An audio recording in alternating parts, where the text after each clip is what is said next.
สบายเลยครับนี่คือการนี้ก็คือเนาะขั้นตอนที่หนึ่งซอนเลยซอยเลยก็ไม่ซอนเนาะ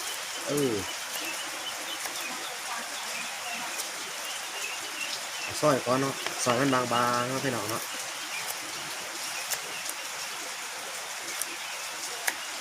เฮ้ยของซูมมาทางคืนด้วยเนาะนี่ไปเลย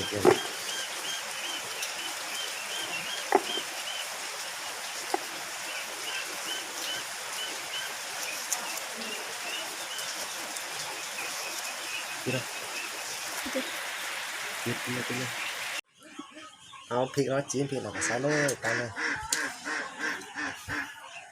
เกลือโน่น้ำปลาแดกดูอย่างโน่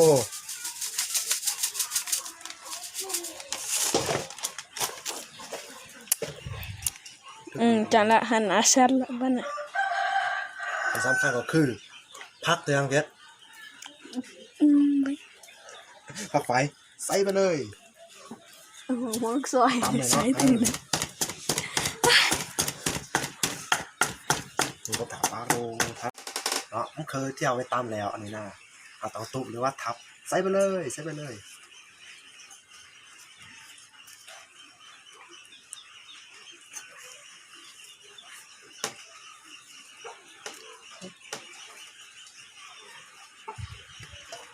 รู้ได้ไงมึงจะมาก่อนได้ก็ได้แช่พับๆเลยจ้ะจอมดูว่ามันหน้ามันจอมตับเลยครับตีเลยครับพี่น้องตีไปเลยเอาหนามมันสดๆนะครับมากเลยเนาะโมโนนี่ยิบเสร็จเลยไอ้คันแปะสวยยิบเสร็จเลย โอ้ยไม่ได้จะสร้างเจือแค่จะร่างนี้มาอย่าพูดใส่ซองไหนอยากมันผสมมาพี่น้องเนาะ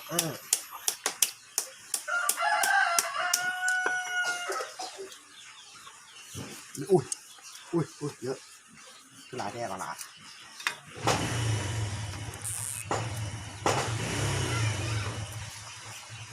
ตามไหนนะตามไหน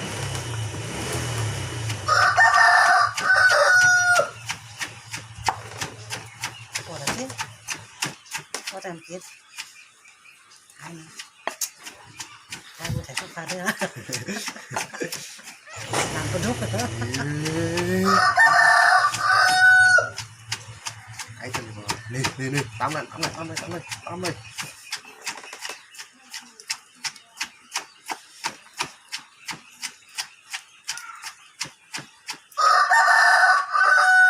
กินมาแล้ว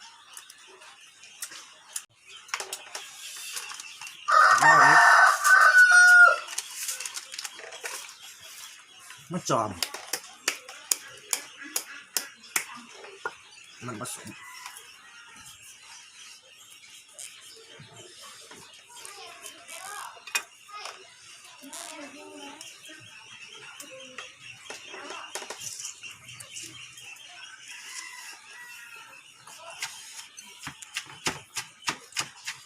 จะมีที่ถึงเนี่ยมันจะมีก็จึงเซ็ตลายด้วยอย่างนี้เห็นไหมจอมเกลือกินเลย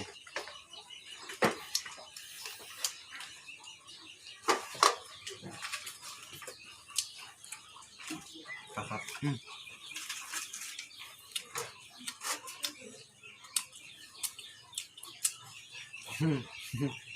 เอา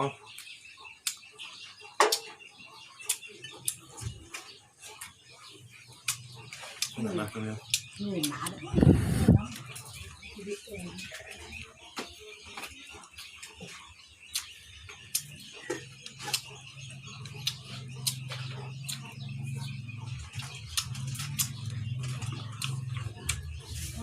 พอมาขึ้นเหนือก็ได้ก็แซ่บซับตะไคร้เด้อ